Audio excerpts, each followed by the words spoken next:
By the time he was 17, Archer Maclean was deemed a programming whiz kid. Not only was he writing code, but also building his own microprocessor-based computers. Archer was always intrigued with how electronics worked, leading him to work in a TV repair shop. Archer had his first major intrigue into gaming when he first played Pong in 1972. With Pac-Man and Space Invaders appearing everywhere in the UK in the early 80s, he became obsessed with how these games worked and set out to write games of his own. Since then, Archer has become one of the most prolific British video game designers and programmers. So in this video, I'm going to take a look at 5 of his most notable games.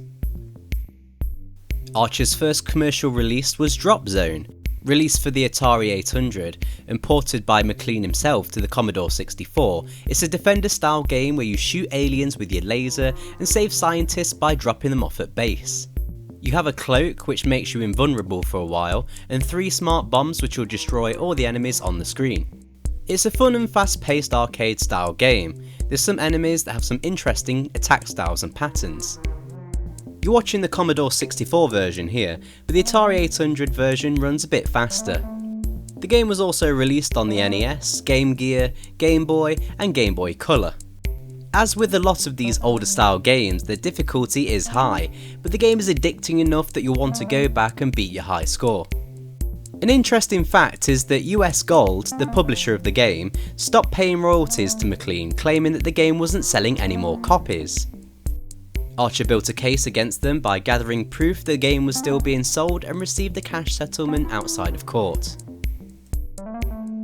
After the release of Dropzone, Archer created International Karate and its sequel too.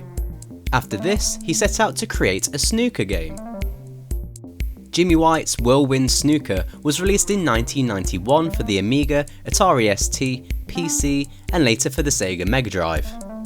There were other pool and snooker games released before, but Whirlwind Snooker took things to the next level. Many reviewers deemed it to be the best snooker experience on home computers. The speed of the game and the ball physics were above anything released before. There's also sprinkles of humour in the game that would be a running theme for Archer's games, like how flies start to appear when you take too long to take a shot. Another interesting fact is that Jimmy White's involvement only happened at the last minute. While showing off the game at a London game show, Jeremy Beadle of all people saw the game and proclaimed, "You know, you guys need someone like Jimmy White endorsing that." Beadle hooked Archer and Jimmy up and the rest is history. Jimmy's involvement continued as Archer focused on creating more pool and snooker games. The partnership ended with the release of Pool Paradise on PC, PlayStation 2 and GameCube in 2004. The game was developed by Awesome Developments, a studio founded by Archer in 1997 and acquired by Ignition Entertainment in 2002, the publisher of this game. And what a game it is too. I remember loving it when it first was released and it's still fun to play today. The premise is you're at a beach resort dedicated to pool.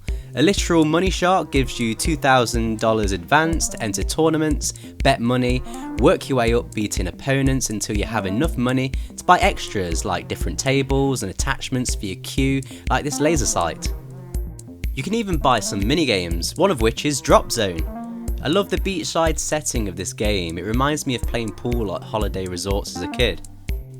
It has a great selection of different variations of pool and the physics feel great. I also have to mention the music too, it's the perfect musical accompaniment to playing pool on the beach. If there's anything I could complain about is that I get impatient waiting for the AI to take their shot. Following Pool Paradise, Awesome Developments, now Awesome Studios, started working on a new title inspired by one of the minigames found in Jimmy White's Cue Ball world. Archer took the Ball in a Maze minigame idea and changed the ball to a blob of Mercury. The game had a tight production schedule so it could be released as a launch title with the PlayStation Portable. It was exclusive to this system and released in 2005. The game is clearly inspired by titles like Super Monkey Ball and Marble Madness, a style of game I absolutely love to play. And it's no surprise that I love this title and purchased a PSP on launch day just to get it.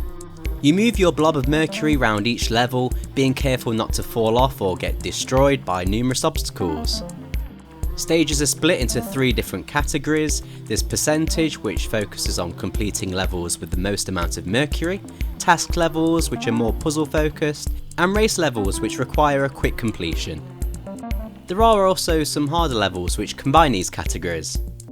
Not only did the game wow me with its Mercury physics, but the game requires you to split your blob up, change the colour and combine them to make new colours. It's a fantastic premise and makes for a challenging and addictive game. Archer Maclean left Awesome Studios for unknown reasons just before the release of Mercury. The game received a sequel called Mercury Meltdown, and this was ported to the PS2 and the Wii. It's more of the same Mercury gameplay, but the game has this awful cel shaded design and I can't stand it. It's a definite step down from the original title. Finally, here's Archer's last release game that he was involved with. Wheespin was released on the Wii in 2009. It's also known as Speed Zone in North America. It's a futuristic racing game where you earn money by winning races and performing tasks, and use that money to buy new cars and upgrades. I really wanted to enjoy this title, but there's one major issue that it suffers from, and that's the controls. You steer your car by tilting your Wii remote, but this isn't the quality of titles such as Mario Kart Wii and Excite Truck. You'll find yourself crashing constantly, wondering if any of your tilting movements are being translated to your car. It really is a shame, as this could be quite an enjoyable game if they manage to get the steering gameplay right. There's a battle mode and a multiplayer mode, but it doesn't help the fact that the controls just plain suck. So those were 5 notable games from the mind of Archer Maclean.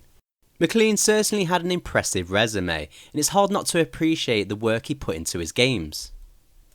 You can find numerous interviews on YouTube with him at expos and such, so if you'd like to learn more, I'd highly recommend checking them out. If you reached the end of this video, I'd like to thank you for watching. Please consider subscribing to the channel and I will catch you in the next video.